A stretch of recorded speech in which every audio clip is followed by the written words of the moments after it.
This is a guest essay written by Tobias Gisle, who has a master's degree in Middle Eastern Studies from Stockholm University.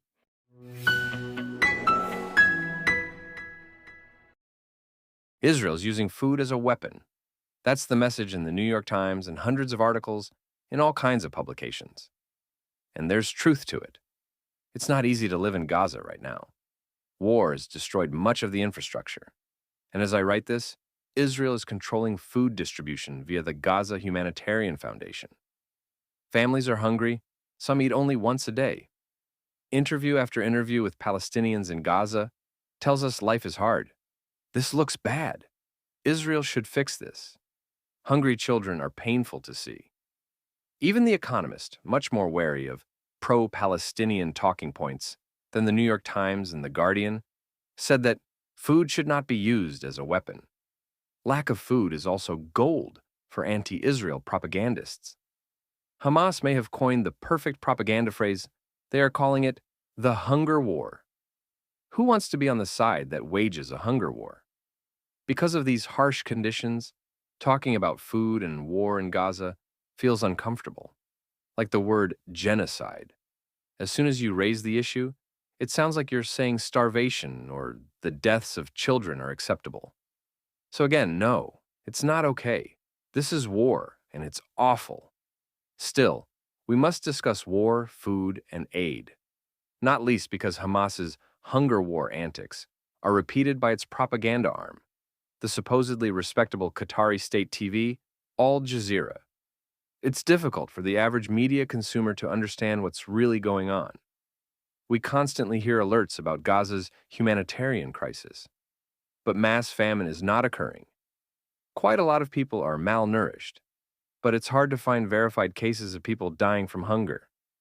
The category famine has a strict definition under the Integrated Food Security Phase Classification. Quote, today, a famine is officially declared only when Integrated Food Security Phase Classification data about a region shows that at least 20% of households have run out of food, at least 30% of children are acutely malnourished, and 2 people out of every 10,000 are dying each day from starvation. The same article reports that only 4 famines have occurred globally since 2000. The latest was in 2024, but not in Gaza. It was in Sudan, one of the world's worst conflicts and largely ignored by media.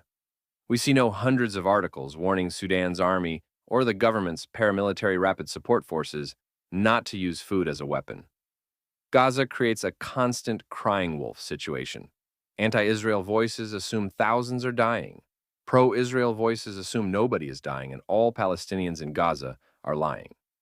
Living in informational bubbles isn't healthy, but Israeli media tends to be more fact-based. The Times of Israel and Haaretz have interviewed Palestinians in Gaza who describe the situation as hard. There's a difference between hard, famine, and mass death. In war zones, those with weapons often take control of supplies for their own benefit. This is especially true for a ruthless group like Hamas, which has little interest in the welfare of its civilian population. Controlling food is how they maintain power. If you're disloyal to Hamas, you don't get food. That's why Israel wanted to oversee food flow, to bypass Hamas and directly aid families, not deliver truckloads that Hamas seizes, sells at extortionate prices, and uses to fund its war, including paying salaries to fighters sent into the meat grinder. The Gaza Humanitarian Foundation, an American initiative managed by Israel in Gaza, began operations May 26th and has since delivered hundreds of thousands of food boxes to Palestinians in Gaza. The United Nations and other so-called humanitarian organizations said no, arguing it would be, quote, using food as a weapon. But that's exactly what Hamas has done all along. If you truly believe mass death is imminent, why reject a plan that could get food to people? The alternative is letting only Hamas, and not Israel, use food as a weapon. Hamas has been using food as a weapon all along, as well as a tool of blackmail. By controlling the supplies, Hamas can conveniently withhold food from those who oppose their tyrannical rule. That, in turn, may prolong the war. Therefore, violence becomes the only tool, while Hamas remains secure in power. We may have to choose between a longer war or starving children.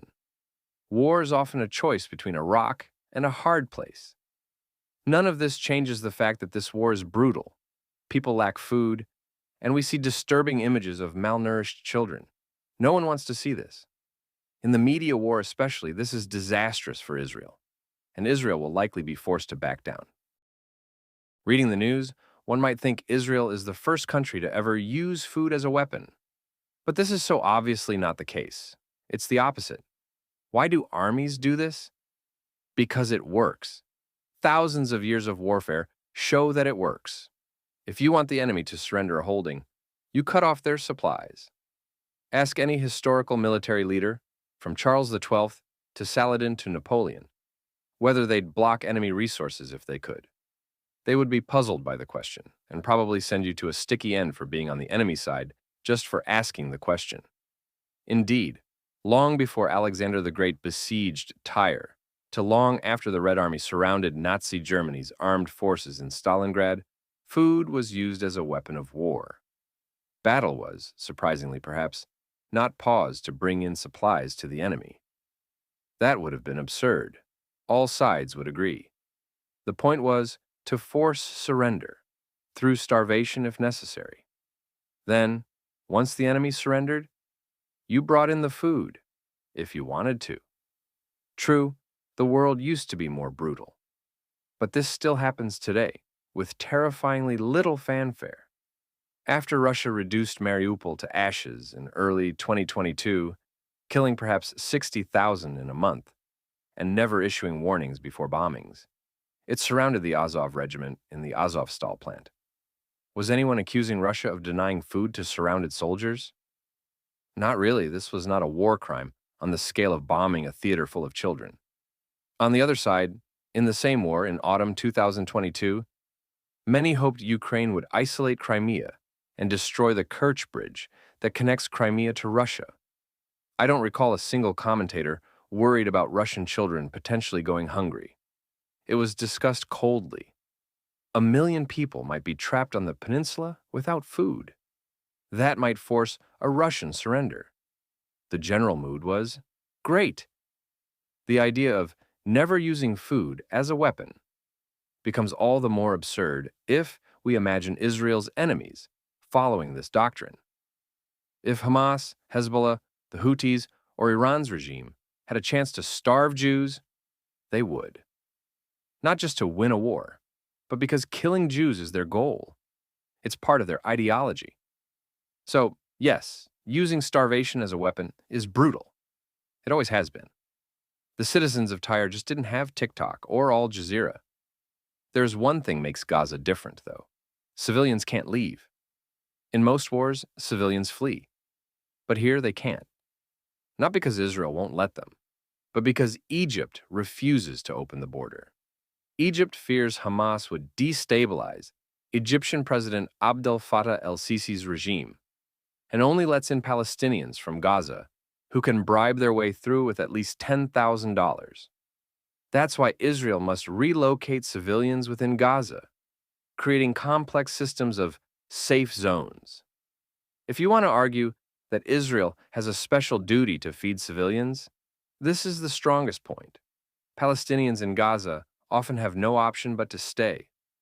To never use food as a weapon is, for all the reasons above, a revolutionary concept. The idea is, let the enemy hold territory, while food and supplies flow in throughout the conflict. In fact, the Gaza War, under U.S. President Joe Biden and then his successor Donald Trump, is a brand new type of warfare. We must acknowledge how novel and extraordinary it is. Who in the world wants children to starve in conflict? Only extremists. If applied everywhere, this commandment, "Thou shalt not use food as a weapon," could usher in a new era of warfighting, one where civilian stomachs are always full, no matter the surrounding violence. You could call it a Biden war, and you should. Let all wars be Biden wars. Because no, food should never be used as a weapon. Ever. That's the most moral stance. As long as ever is part of the sentence, I'm in.